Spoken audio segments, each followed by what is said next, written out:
Good morning. Welcome to the first episode of my God, the car. I'm Tyler Hoover, and you may know me from such videos as I buried my Chrysler LeBaron, or I buried my Range Rover, or I bought the cheapest whatever broken car in the USA and then eventually buried it, or that basically about 50 times over. I'm broadcasting here in my garage in Wichita, Kansas, and I've decided that it's time for me to become a newsman. I've got the suit, I've got the hair, the voice is there most of the time, except when it cracks because I'm a 32-year-old pubescent. But anyway, let's get to the news. And there's no better perfect low-hanging fruit than the all-new 2020 Toyota Supra. Now, I happen to be a nerd in just about every single kind of way, but it doesn't matter what kind of nerd you are, as pretty much every facet of nerddom has a reason to rage these days. First, there was Star Wars: The Last Jedi with a nonsensical, stupid story, and then Star Trek decided to join with their reboot of a TV show with a pew-pew-pew style of storytelling rather than deep, character-driven, philosophical-based, basically the series of old. Then Marvel brought out their own overpowered woke character with Captain Marvel, basically making the rest of the Marvel superheroes seem like ants, other than Ant-Man. And even Game of Thrones has decided to completely destroy 8 years of character development and storylines with its horribly executed and rushed last season. So we nerds have a lot to be mad about. And if you're like me and a car nerd, first and foremost, the new Supra is... But maybe we car nerds haven't been fair to the Supra. Unlike most movies and TV, most of us can't judge one of the Supras, all new, ourselves and see if the new joint project with BMW, with a BMW engine, BMW transmission, BMW chassis, suspension, infotainment system, has any resemblance to the Fast and Furious legend. Oh, that's actually one of my cars, but on paper, the last Supra Turbo was a 4-seater Grand Tourer with a bulletproof 320 horsepower engine that could be mated to a manual transmission.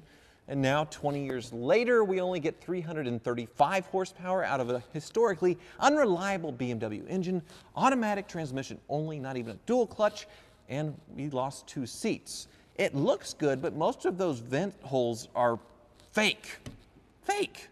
Still, who are we to make judgment on a car that we can't drive? Well, thankfully, we have car YouTubers, such as myself, that have. And after just about every single one of them known to man was flown out to West Virginia for their press event, excluding me, I was never invited, and I do car reviews. Really, Toyota? Come on, I would have come. I would have come. But let's put that frustration aside and be all journalisty here and see what others have thought about it. So everyone that went to Toyota's press event had to wait to post their videos until Sunday. Toyota had an embargo for every car journalist and YouTuber in the world that flew out there to see the new car, except me, since I wasn't there. So they all had to wait to drop their video all at the same time on Sunday, about a week ago. Well, that is except Matt Farah, who found a loophole in that you can't post commentary or review the car, but you can post as many pictures and videos of the car running and driving as you want. So Car Thanos posted a video of just the noise of him grunting and the car going around the track for 5 minutes, days before the embargo was lifted, and got rewarded handsomely with views. Bravo, Matt. Yeah, brilliant. There we go. Balance. Wait, did he say a word? Balance is a word, and if the car's balanced, then he just reviewed it with one word. Uh-oh, someone's in trouble. But then Sunday came and everybody posted their video except me because I wasn't invited once again. And the word of the day was worth. Worth. Here's why the Supra is worth every penny, or the Supra is worthy of the name. Is it worthy, or is the Supra worth the wait? Now, overall, the reviews were really positive. Engineering Explained mostly loved it. He didn't draw a diagram showing how much he loved it, but if he did, it would have looked like this. Matt Farah could finally talk, and he could expand upon the one-word review earlier in the week, and thought it was a great car, comfortable, fun, balanced. He even liked the automatic transmission, but thought it was a little cramped inside. So maybe this isn't the car nerd rage event we were all secretly hoping for. We love to hate things nowadays. Embrace the hate, and the Supra isn't that. Or is it? If you're looking for some written criticisms of the Supra, my friends over at Jalopnik have you covered. The editor even went as far as to corner the car's chief engineer while he was trying to eat a bowl of soup and was like, "What's up with all the BMW-ness?" And the dude named Tada, the engineer, was like, "We worked with BMW from the beginning. BMW wanted their Z4 to be more sporty, Toyota wanted to bring back the Supra, so they both worked together to create something for their own brands harmoniously." It's not a rebadge. He gets offended when you call it a rebadge. And without this cooperation, a sports car like the Supra wasn't worth making financially. So apparently the largest selling automotive brand in the world didn't have the money or the desire to make the Supra. You couldn't put cloth seats and a stick in a new Lexus RCF. That would have worked. Designing a new inline six was too much work, apparently. And then we have Mazda, a much smaller company, who decided to say, "Hold my beer," and they're now developing a family of inline six engines. They're doing it based on their 4-cylinder Skyactiv engines. It's not that hard, just add 2 more cylinders to it.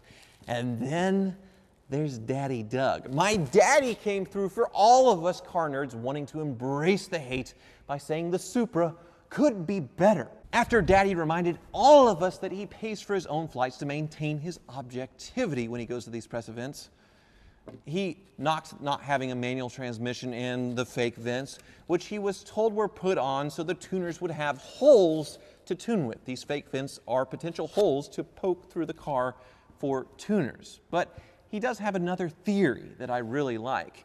He believes it is just the beginning, what they've done with the Supra, and they'll continue to upgrade and offer little things as the years go by and they keep selling Supras. So the suckers that buy the first ones are going to get really bummed when the manual transmission is offered the following year, or it gets bumped to 400 horsepower, which would be really easy to do. Daddy Doug asked an engineer whether this was going to happen, but he didn't get an answer.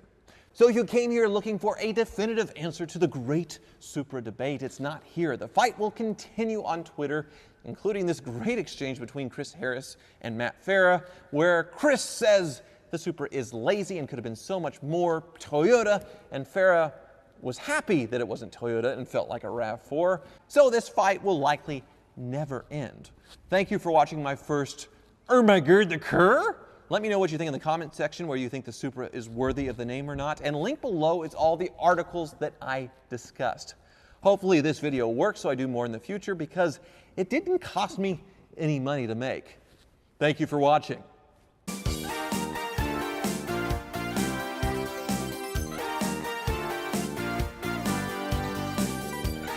Yes! Nailed it! Nailed it!